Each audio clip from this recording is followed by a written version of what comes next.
اگلے مرحلے کی طرف۔ رسول اللہ صلی اللہ علیہ وسلم نے کہا، دجال طرح طرح کی مختلف مخلوقات ہوں گی۔ ناظرین، جہاں دجال کے بارے میں رسول اللہ صلی اللہ علیہ وسلم نے بہت کچھ کھول کھول کر بیان کیا، وہیں رسول اللہ صلی اللہ علیہ وسلم نے دجال کی پہچان کے لیے ایک ایسی بات کا ذکر کیا، ایک ایسی خبر دی جو خبر کسی نبی نے اپنی قوم کو نہیں دی۔ وہ خبر کیا تھی جس کا ذکر پیچھے گزر چکا؟ وہ خبر یہ تھی کہ دجال آور ہوگا اور تمہارا رب یعنی اللہ سبحانہ و تعالی آور نہیں ہے۔ اور ہم نے یہ بھی جان لیا تھا کہ آور کہتے ہیں کسی بھی شے کا، کسی بھی کام کا ایک ہی پہلو دیکھ پانا، کسی بھی کام کو ایک ہی پہلو سے کر پانا، کوئی بھی کام کرنا تو وہ نامکمل کرنا، کوئی بھی کام خامیوں، خرابیوں، نقائص والا کرنا۔ تو اسی کی وضاحت میں رسول اللہ صلی اللہ علیہ وسلم نے کہا تھا، جیسا کہ اس روایت میں ہمارے سامنے ہے۔ رسول اللہ صلی اللہ علیہ وسلم نے کہا، اس کی یعنی دجال کی صلاحیت، خصوصیات، معیار اور کردار یہ ہوگا کہ وہ ہر شے میں ٹیڑھ پن پیدا کر دے گا، ہر شے کو مفلوج کر دے گا، اور یہی شے اسے یعنی دجال کو نمایاں کرے گی، یہی اس کی پہچان کا باعث ہوگی۔ یعنی رسول اللہ صلی اللہ علیہ وسلم نے کہا کہ دجال کی پہچان یہ ہے کہ دجال ہر شے میں ٹیڑھ پن پیدا کر دے گا، ہر شے کو مفلوج کر دے گا۔ یہ خامی، یہ خصلت ہی دجال کی پہچان ہوگی۔ آج ہم دیکھیں وہ کون سی مخلوقات ہیں، وہ کون سی اشیاء ہیں جنہیں انسان اپنے لیے مسیحا سمجھتا ہے، لیکن اس کے برعکس ان کی حقیقت یہ ہے کہ وہ تمام کی تمام مخلوقات میں ٹیڑھ پن پیدا کر رہی ہیں، تمام مخلوقات کو مفلوج کر رہی ہیں، خرابیاں، نقائص وغیرہ پیدا کر رہی ہیں۔ ایسی وہ کون سی مخلوقات ہیں؟ تو جب ہم دیکھیں تو ہمارے سامنے کیا آتا ہے؟ ہمارے سامنے پھر وہی طرح طرح کی انسان کی خلق کردہ مخلوقات جو پوری کائنات میں ہر شے کو مفلوج کر رہی ہیں، ہر شے میں ٹیڑھ پن پیدا کر رہی ہیں، ہر سطح پر تباہی مچا رہی ہیں۔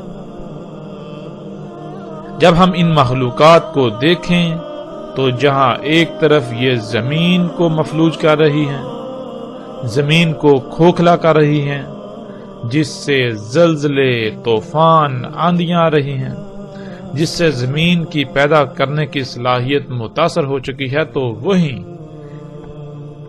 انسان کی خلق کردہ ایسی اشیاء جنہیں وہ اپنے لیے فائدہ مند، اپنے لیے مسیحا تصور کرتا ہے، یعنی طرح طرح کی ادویات، طرح طرح کی ایسی اشیاء جنہیں وہ سہولتوں کا نام دیتا ہے، ان کا دوسرا پہلو کیا ہے؟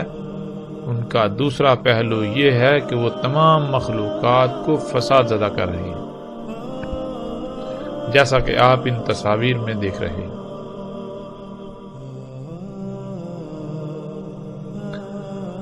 ناظرین، آج ہم اپنے آپ سے سوال کریں، ہم اپنے آپ سے پوچھیں کہ یہ تمام کی تمام فساد زدہ، خراب، نقائص والی مخلوقات کیا ان کا خالق اللہ ہے؟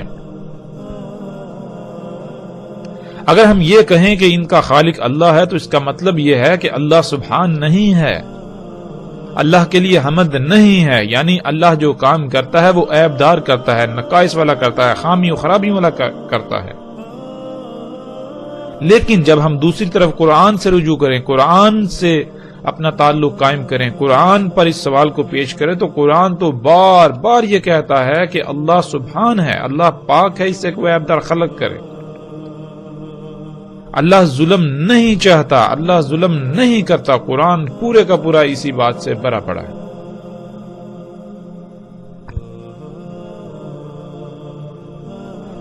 انسان ان مخلوقات کا، ان ایجادات، ان اشیاء کا صرف ایک پہلو دیکھتا ہے جو ظاہری پہلو ہے، جس سے اس کو نفع نظر آتا ہے، جس پہلو سے یہ تمام کی تمام اشیاء انسان کو مزین نظر آتی ہیں، تمام کی تمام اشیاء انسان کو مفید فائدہ مند مسیحا نظر آتی ہیں، لیکن ان کا دوسرا پہلو یکسر نظر انداز کر دیتا ہے۔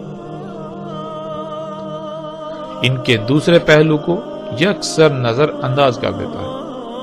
اور وہ دوسرا پہلو کیا ہے؟ وہ دوسرا پہلو یہ ہے کہ یہ اشیاء، یہ مخلوقات کائنات کو تباہ کر رہی ہیں۔ آج موسموں کا نظام بگڑ چکا تو انسان کی انہی ایجادات کی وجہ سے، جنہیں وہ اپنے لیے مسیحا تصور کرتا ہے۔ آج زمین کی پیدا کرنے کی صلاحیت متاثر ہو چکی تو اس کی وجہ بھی یہی مخلوقات۔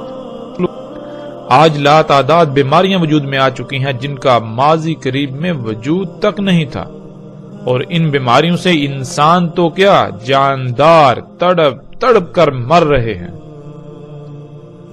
اور ان بیماریوں کی وجہ کیا ہے؟ یہ بیماریاں وجود میں کیسی آئیں؟ ان کی وجہ یہی انسان کی خلق کردہ طرح طرح کی مخلوقات۔ آج انسان ان گاڑیوں کو، جہازوں کو، ٹرینوں کو، یعنی جدید سفری ذرائع کو اپنے لیے مسیحا تصور کرتا ہے، لیکن اس کا دوسرا پہلو کیا ہے؟ اسے یکسر نظر انداز کر دیتا ہے۔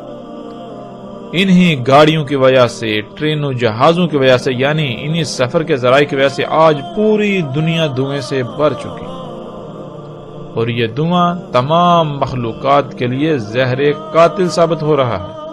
اسی دھوئیں کی وجہ سے دنیا میں ہر سال 33 لاکھ سے زیادہ انسان موت کا شکار ہو رہے ہیں، اور دنیا کی تقریباً 99% سے زیادہ آبادی کسی نہ کسی بیماری کا شکار ہے، تو وہ اسی دھوئیں کی وجہ سے۔ اسی دھوئیں کی وجہ سے کئی مخلوقات صفحہ ہستی سے مٹ گئیں، اسی دھوئیں کی وجہ سے موسموں کا نظام درہم برہم ہو چکا، اسی دھوئیں کی وجہ سے لا تعداد بیماریاں، حامیاں، خرابیاں پیدا ہو چکی۔ لیکن اس کے باوجود جب کسی سے سوال کیا جائے، کسی سے پوچھا جائے، تو اس کا جواب یہی ہوگا کہ یہ گاڑیاں، یہ جہاز، یہ جدید ترین سفر کے ذرائع انسان کے لیے مسیحا ہیں، فائدہ مند ہیں۔